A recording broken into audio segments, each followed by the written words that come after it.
Hey there, crypto world family. Welcome back to another weekly report where me, the Crypto Sherpa, brings you those crypto news articles from everything that's been going on this week. Now, every single day there's something going on. Like at first this week felt like it was very lull, like not much was happening. When I did my video with J-Way Crypto for the radio show, I was like, what did happen this week? And as I was going over all the articles I covered on my channel, I was like, oh, a lot did happen. So let's go over these articles. So first up, ex-Goldman exec highlights bullish indicators and high upside for the crypto market. Former Goldman Sachs executive Raoul Paul says that the crypto markets have reached their relatively price low and that the industry is positioning itself for another rally. Prior to founding macroeconomics and investment strategy research Service Global Macro Investor in 2005, Powell co-managed the GLG Global Macro Fund in London for global asset management from GLG Partners, which is now called Man GLG. Before that, Powell worked at Goldman Sachs, where he co-managed the European hedge fund sales business in equities and equity derivatives. Currently, he is the CEO of finance and business video channel Real Vision, which he co-founded in 2014. But in the April 2020 issue of the GMI newsletter, Powell explained why he believes that Bitcoin, which he called the future, could one day have a $10 trillion valuation. In that issue, Powell said that the idea of a $10 trillion valuation for Bitcoin is not so crazy.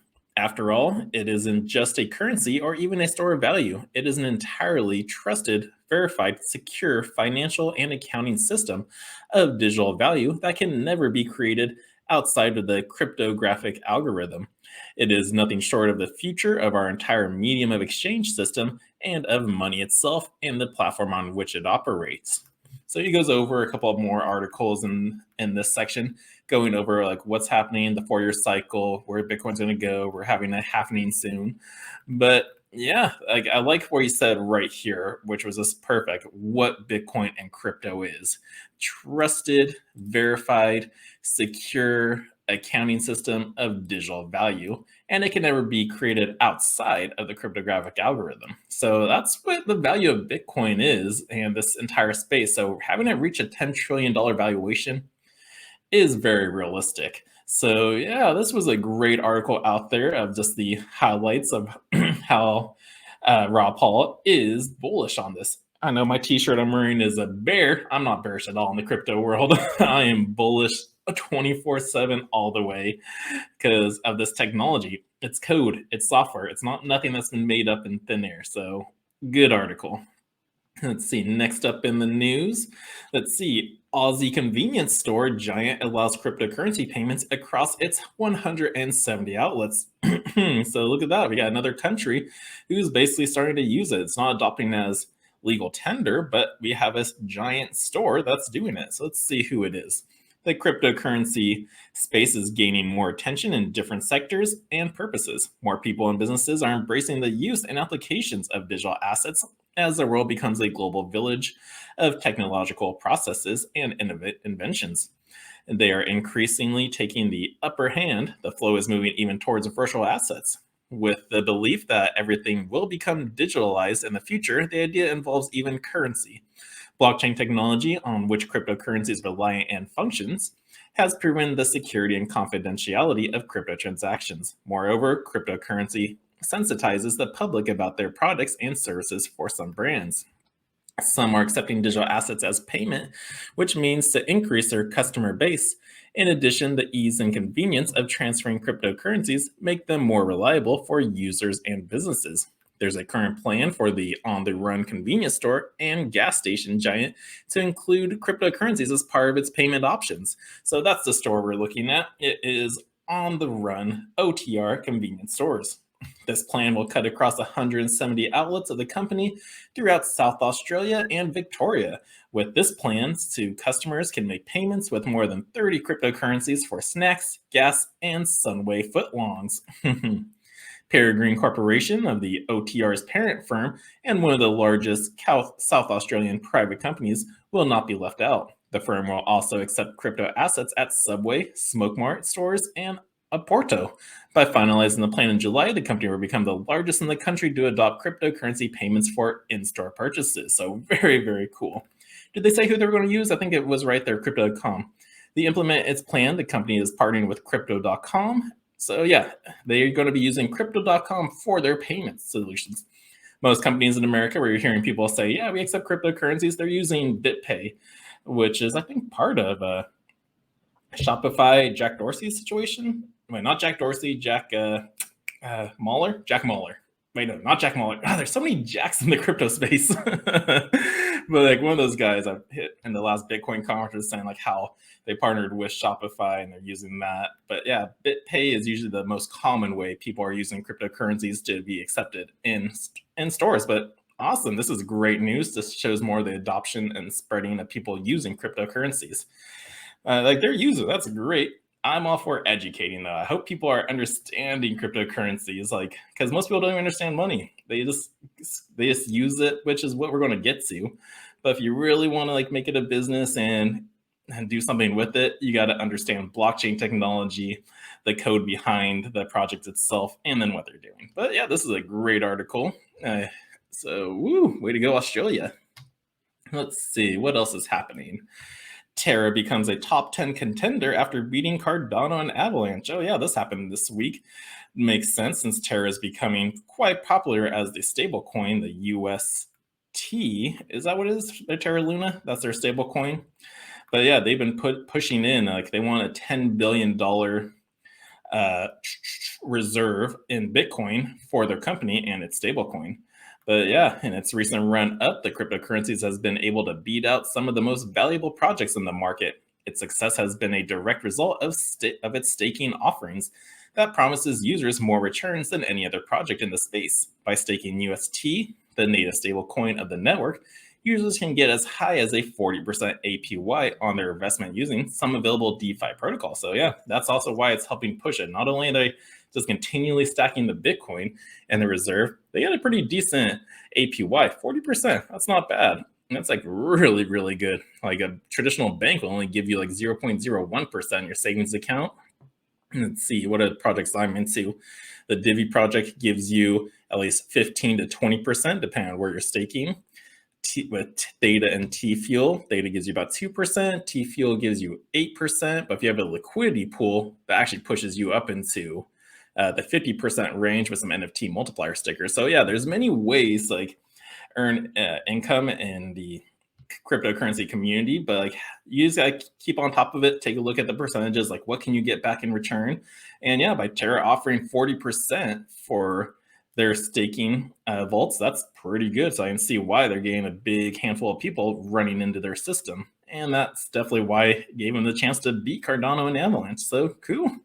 Yeah, so they're definitely going to be one of the top 10 guys. Like they're number 3 now with stablecoins because number 1's Tether USDT, and number 2 stablecoin is I do not know who is it, but it's USDC. I keep forgetting who is that. Is that Binance? Is that Crypto.com? No, they have Crow token. I'm not sure who that number 2 is. Let us know. But yeah, so like they're now number 3 for being the stable coin. So yeah, way to go, guys.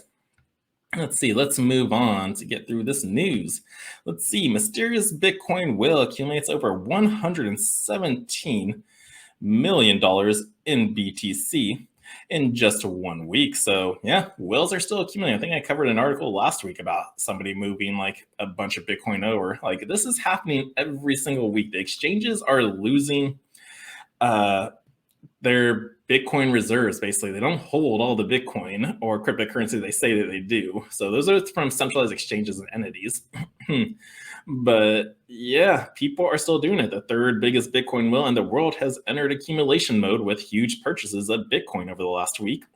As the leading crypto market by market cap hovers around 40,000, the whale is ranked number 3, but is the largest non-exchange entity and has accumulated 2,822 Bitcoin in the past 7 days, according to BitInfo charts. So yeah, that's just one whale, just taking their money off the exchanges, being in full control of your cryptocurrencies, which is smart because when you have a non-custodial wallet, you are in full control of your cryptocurrencies and nothing can be done about it. So if you lose your seed phrase, you lost your money. If you didn't add security to it, that's on you. So a lot of people are taking cryptos into their own hands now than trusting a centralized entity. Now, I know some people will go, well, even if it's non-custodial, they can still black ban your wallet. They can on a centralized exchange, but not on a non-custodial. There's actually an article that came out this week. This one, non-custodial Bitcoin wallets are unbannable, says the exec behind Treasure Wallets. So yes, they really not, like, because there's nothing linking you to the source. There's nothing linking to an exchange. It's just a non-custodial offline wallet. But there are a few ways for regulators to limit the usage of non-custodial wallets, but there is no way to ban it completely, says Satoshi Labs, the CFO. So regulators grow increasingly concerned about investors moving their cryptocurrency out of centralized exchanges.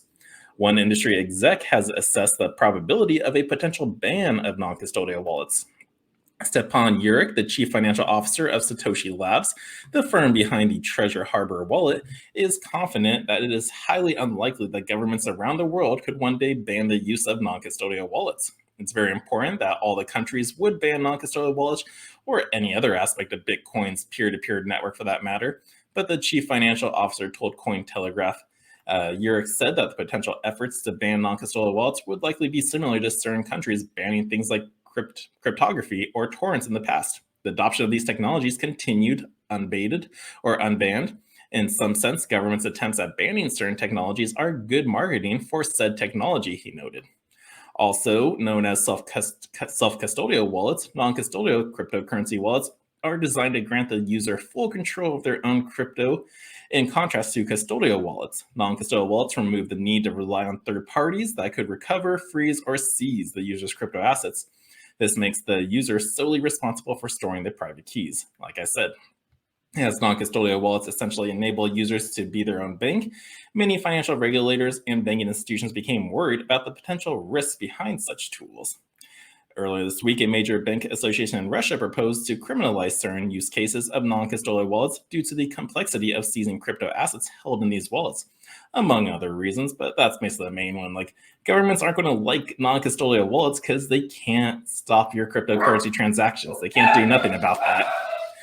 But yeah, so it's like, what was I going on about that? Because probably heard my dogs going off. But no, yeah, like governments don't like non-custodial wallets because they can't control it. They like people keeping their money on exchange as centralized entities because those ones can be blacklisted. But again, you get people educating themselves and going, you know what? I want to be in control of my money. I don't want to trust a third party no more. And you got these whales doing the same thing, and they're just pulling off all the money they can off the exchanges. And that's less power to the government to control you. So very, very, very good article on both of these, where we get to see that BTCs being accumulated and moved to private wallets. And that helps ease your pain on knowing that in these non-custodial wallets, they can't be banned and they can't be touched. So good articles right there. Let's see. Also in the news, IMF warns Russia could use Bitcoin mining to evade sanctions. So yeah, about like banning cryptocurrencies, how you can use it for freedom. But yeah, Russia has a significant energy resource to put toward cryptocurrency mining, according to the report. So who cares? Sanctions, we're not going to be a part of yours. We're going to use this cryptocurrency one, which can't be controlled by the government. And that's why the IMF has already hated El Salvador for making it legal tender, because they knew they are losing power. But yeah, so the International Monetary Fund has said Russia could evade economic sanctions levied in the wake of its invasion of Ukraine by pivoting to cryptocurrency mining. The report specifically warns that Russia could marshal its vast energy resources to power crypto mining and generate revenue. Over time, sanctioned countries could also allocate more resources toward evading sanctions through mining. Mining for energy-intensive blockchains like Bitcoin can allow countries to monetize energy resources, some of which cannot be exported due to sanctions. The IMF said. The internationalized organization did add a caveat to this warning, saying that the share of mining in the countries under sanctions, as well as the overall size of the mining revenue globally, suggests that the magnitude of such flows is relatively contained, although risks to financial integrity remain. President Vladimir Putin previously had said Russia has a competitive advantage when it comes to Bitcoin mining, according to the Cambridge University. Russia is one of the leading jurisdictions in the world when it comes to Bitcoin mining, ranking third in a study published last year. But yeah, so even though like Russia was sanctioned off from the traditional systems. They actually literally just, yeah, they moved to Bitcoin mining using cryptocurrencies. And they even, I wasn't sure if it was this article or an article I covered last week, where Russia goes to Africa to sign them on up because they were sanctioned, like, I forgot what year it was, but it's like, okay, let's now go to all these guys that's been sanctioned from the traditional system. We hear you're looking into cryptocurrencies as well. Let's strike a deal together. And now we're all seeing it more and more and more around the world. People are making deals with using cryptocurrencies, Bitcoin, outside of the traditional dollar anymore. Like we had Saudi Arabia. Was that Russia's deal too?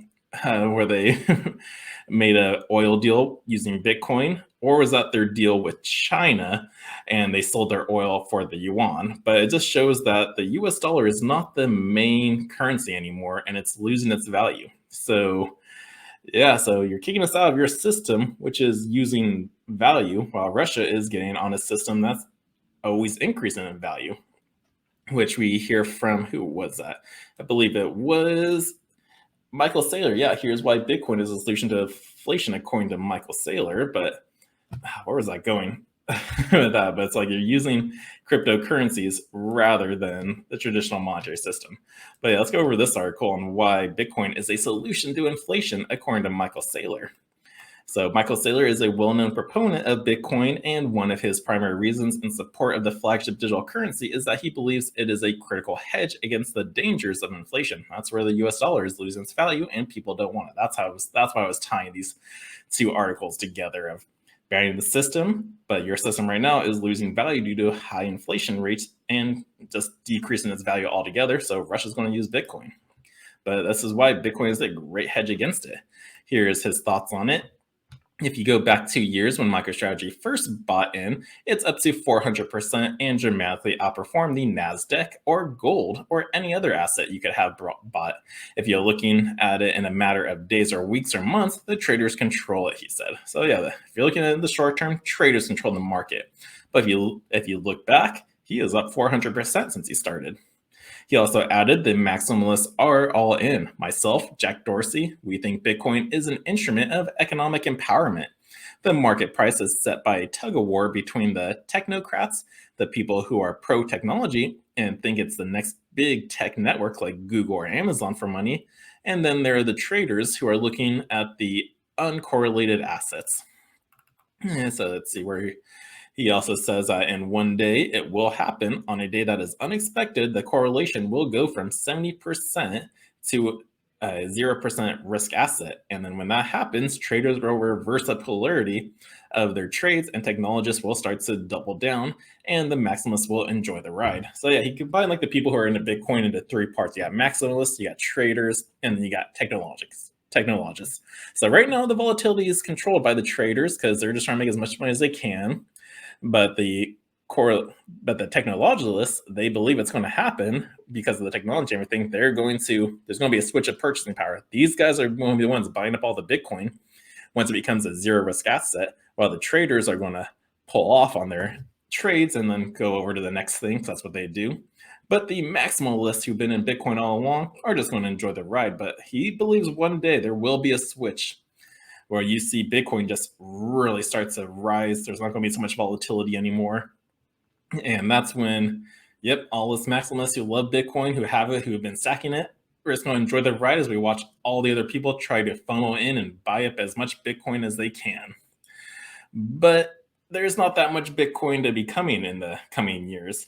In this article right here, the next Bitcoin happening is 2 years away, and here's why that matters. So it was just April 1st that we had the 19 millionth Bitcoin mined, meaning there's only 2 million left to be created in the next, I was about to say a couple of years, let's say next 100 years, because I believe the final Bitcoin will be mined like in the year 2104 or 2140. It's one of those years, but there's only 2 million left. And this is what the halvenings do too.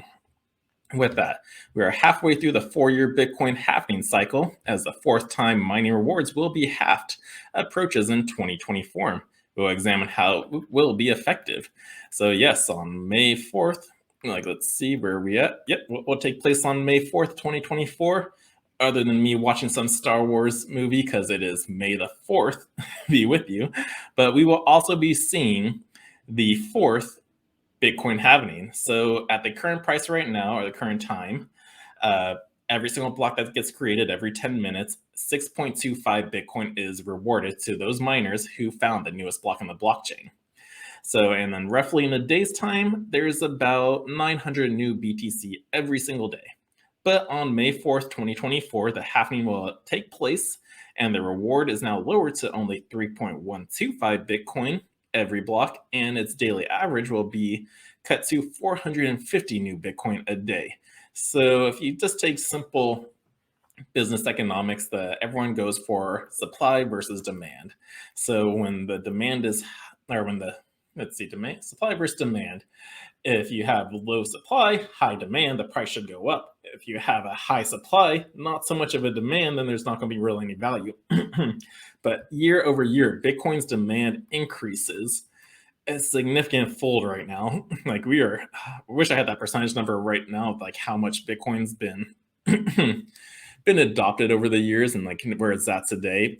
I wish I had that chart with you, but it just shows like demand keeps increasing, but the supply is decreasing. So that just shows you with the demand increasing, not so much of a supply left, price should go up. So that goes also with the Michael Saylor theory of like what's going to happen. Like we're going to get to that point of when the price is just going to skyrocket. And for those of you who have it, you're just going to enjoy the ride as you see everyone else FOMO in. So yeah, great article here to explain the halving and what's to come in the next 2 years. And then there will be another one on top of that. So like after May 4th, 2024, the next halving will be in 2028. And then the 450 supply of Bitcoin is cut in half again. Same with this. So now there's only 225 new Bitcoin being created every day. And it's going to go on until the final 21 million Bitcoin is done, mined. And at that point, it's just the nodes out there that are keeping the network secure. So if you don't have a node running, maybe talk to Crypto World guys, see if they can get you set up on running a node for Bitcoin. So that way you have the power to say, like, yeah, see that node over there? I'm one of the people who are securing the Bitcoin blockchain and network. So yeah, so pretty good to look into that. Talk to Jonas, he might know about it. Let's see, was there any other news going on? Like nothing really else big going on. Let's see, Bahama government hopes to allow residents to pay their taxes with digital assets in 2022. Now, this was a kind of a trickster article where, yeah, you got a little coin say, yeah, I can pay your taxes in the Bahamas. But if you go through the article, the hub, or the, why am I saying hub? Like the catch is you're going to have to use their sand dollar, which is the government's CBDC in the Bahamas, to their stable coin. So yeah, they're saying you can pay your tax in digital currency, but we want you to use our digital currency. So again, like just keep that in mind. CBDCs aren't cryptocurrencies. Is that what this said? No, it just said digital assets. Yeah, CBDCs aren't crypto. It's just the digital version of their traditional system as is. Like for us, it's a US dollar. That's a traditional system. In the future, the CBDC of that will just be the digital version of what they got, which is a government entity controlling all the transactions, viewing everything, keeping record of it, versus a decentralized token as Bitcoin. You got the people and machines and codes who keep track of all the digital software out there. So that's just a little difference between the CBDCs and true decentralized coins out there like Bitcoin. But it's like, yeah, if you want to pay your taxes in this digital asset, you're going to have to use their sand dollar. So that was like an article that got thrown in there. Also, another bank giant, Commerce Bank, submits application for crypto custody. So yeah, we have another institution wanting to be able to hold cryptocurrencies.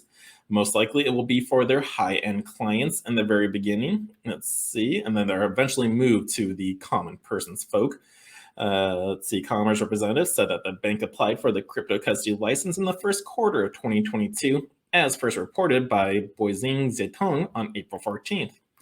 Indeed, the authority grants the BA Finance license to financial institutions that want to store digital currencies for clients and also trade them. Since January 1st, 2020, the license has been mandatory for doing business with cryptocurrencies such as Bitcoin and Ethereum.